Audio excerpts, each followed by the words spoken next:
السلام علیکم ورحمۃ اللہ وبرکاتہ۔ میرا اور میرے شوہر کا تعلق ایک ماڈرن لبرل بیک گراؤنڈ سے ہے، جہاں اسلام کی بنیادی نکات ہی مکمل اسلام سمجھا جاتا ہے، اور ظاہر ہے اس میں پردے اور حجاب کا تو سوال ہی نہیں پیدا ہوتا۔ تو دین کی طرف آنے سے پہلے میرا لائف سٹائل کیا تھا، اس پر بات کرنے کا زیادہ فائدہ نہیں ہے۔ ہاں، بس یہ ضرور کہوں گی کہ اللہ نے ہدایت کے راستے پر ڈال کر بس مجھے ایک اور موقع دے دیا کہ میں اپنے آپ کو اور اپنے گھر والوں کو برے انجام سے بچانے کی ایک اور کوشش کر لوں۔ اس سفر کا آغاز اس بے چینی سے ہوا کہ اللہ نے ہر طرح کی نعمت سے مجھے نوازا ہوا ہے، شوہر، بچے، پیسہ، عزت۔ But what am I doing for Allah? There has to be more to life than having fun with friends and going on vacation.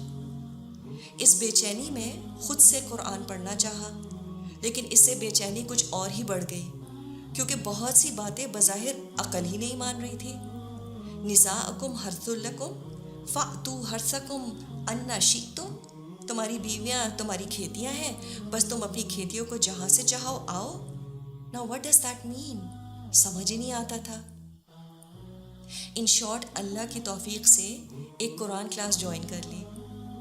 اس وقت میں اپنے سب چاہنے والوں کو ساتھ ساتھ ایک ڈسکلیمر بھی دے رہی تھی کہ میں بالکل اپنا حال حلیہ نہیں بدلوں گی، بس قرآن سمجھنا چاہتی ہوں۔ مجھے لگا کہ شاید اللہ نے میری دعا سن لی تھی، اور میری دعا یہی تھی، یا اللہ، I want to know what you have spoken to me about in your book۔ اور اللہ نے مجھے قرآن سے ان 2 سالوں میں ایسے گزارا کہ میری تو زندگی بدل کر رہ گئی۔ I still remember، ہم سورہ بقرہ کی ایک آیت سے گزر رہے تھے، جہاں ابراہیم علیہ السلام نے اللہ سے اپنے آنے والی نسلوں کے لیے ایک دعا کی تھی، ربنا وجعلنا مسلمین لک ومن ذریاتنا امۃ مسلمۃ لک۔ اے ہمارے رب، ہمیں اپنا فرمانبردار بنا دے اور ہماری اولاد میں سے بھی اپنا فرمانبردار بنا۔ I think that was the turning point for me۔ بہت روئی کہ میرے بچوں کا کیا بنے گا، اور خیال آیا کہ اگر بچوں کو آگ سے بچانا ہے then I will have to move faster۔ وہ قرآن جس سے میں پڑھا کرتی تھی، اس پر ابھی بھی میرے آنسوں کے بلاچز موجود ہیں، and nothing is more precious to me than those tears، honestly۔ پھر ایمان کے ساتھ حیا نہ بڑھے، now how is that possible؟ تو اسٹیپ بائی اسٹیپ حال حلیے میں بھی تبدیلی آنے لگی، اور ہوتے ہوتے سر کور کرنا شروع کر دیا، اور یہ میرے لیے سب سے مشکل قدم تھا۔ آئینے کے سامنے سے گزرتی تھی تو یقین نہیں آتا تھا کہ یہ میں ہوں۔ ابھی شاید شروع کے ہی چند پاروں پر تھی کہ میری بے چینی اور بڑھ گئی، and I wanted to go all out۔ I wanted to further cover myself and I decided to wear an abaya۔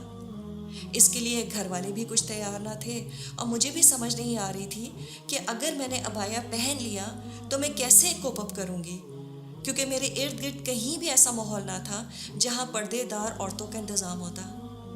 اب یہاں پر پرانے دوست بھی کچھ چھوٹنے لگے، کیونکہ ان سے سمجھ نہیں آتا تھا کہ میں بات کیا کروں۔ مجھ سے کسی نے پوچھا کہ تم خوش ہو؟ And I still remember my reply۔ I said, how can I not be happy؟ I am for the first time in my life in love with Allah سبحانہ و تعالیٰ۔ اور جس سے محبت ہوتی ہے، اس کی خوشی سے بڑی خوشی کیا ہو سکتی ہے؟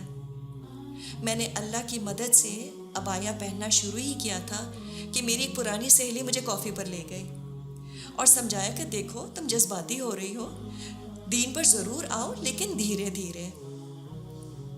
میں نے اس سے کہا، what if I die before that؟ I don't have time۔ اور بجائے اس کے کہ میں پردے کی آیات کا انتظار کرتی، میں نے ایک رات رو رو کر گزاری اور اللہ سے دعا کی، یا اللہ، مجھے پتہ ہے یہ کلام برحق ہے اور اس کے سارے احکامات واضح ہیں۔ اس سے پہلے کہ میں کمزور پڑ جاؤں، مجھے توفیق دے کہ میں پورا شرعی پردہ کر لوں۔ صبح اٹھ کر اپنے شوہر سے جب ڈسکس کیا، اور یہ ایڈجسٹمنٹ ان کے لیے بھی بہت مشکل تھی۔ He wasn't prepared for such big and drastic changes in my life، لیکن اللہ ان کو بہترین اجر دے، انہوں نے میرا یہ حال دیکھ کر کہا، گو ahead، اللہ مالک ہے۔ آئی اسٹل ریممبر فیس کور کرنے کے بعد میرے ہسبینڈ مجھے جب پہلی بار ڈرائیو پر لے کے گئے تو میں نے ان سے آئس کریم کھانے کی ریکویسٹ کی، اور وہ بھی کون آئس کریم کھانے کی، کیونکہ میرا ارادہ شرعی پردہ کرنے کا تھا، اور اس میں ایک بڑی رکاوٹ مجھے اپنے نامحرم رشتہ داروں کے سامنے کھانے پینے کی نظر آ رہی تھی۔ Alhamdulillah, if you can manage eating cone ice cream, you can definitely manage other meals with your face covering. I still mess up my scarf sometimes, but then I tell myself it's okay. دین پر چلنے پر تو انبیاء کا بھی مذاق اڑایا گیا، تو چلو اس بہانے یہ سنت بھی پوری ہو گئی، الحمدللہ۔ لیکن میری زندگی کا ایک بہت بڑا قدم یہ تھا کہ میں نے مکس شادیوں پر جانا چھوڑ دیا۔ اس پر بہت سے رشتہ داروں کا دل بھی ٹوٹا۔ یہ قدم میں نے اس لیے اٹھایا کیونکہ یوں لپٹے لپٹائے ایسی محفلوں میں جانا جہاں باقی عورتیں اتنی تیار ہوں، میں تو سمہاؤ سہ لوں گی اللہ کی مدد سے، but why should any woman has to go through this experience, جبکہ اللہ نے ایک عورت میں زینت کرنے کی خواہش ہارڈ وائر کی ہوئی ہے۔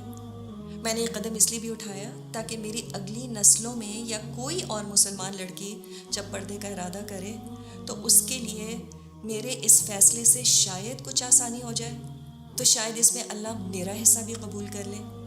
اور واقعی اس کے بعد جو بھی میری زندگی میں لوگوں کے اعتراضات آئے، مجھے اللہ نے ہی سنبھالا۔ لیکن جیسے مریم علیہ السلام کو اللہ نے شدید تکلیف میں کھجور کے تنے کو ہلانے کو کہا تھا، اللہ ہمیں بھی آزماتا ہے۔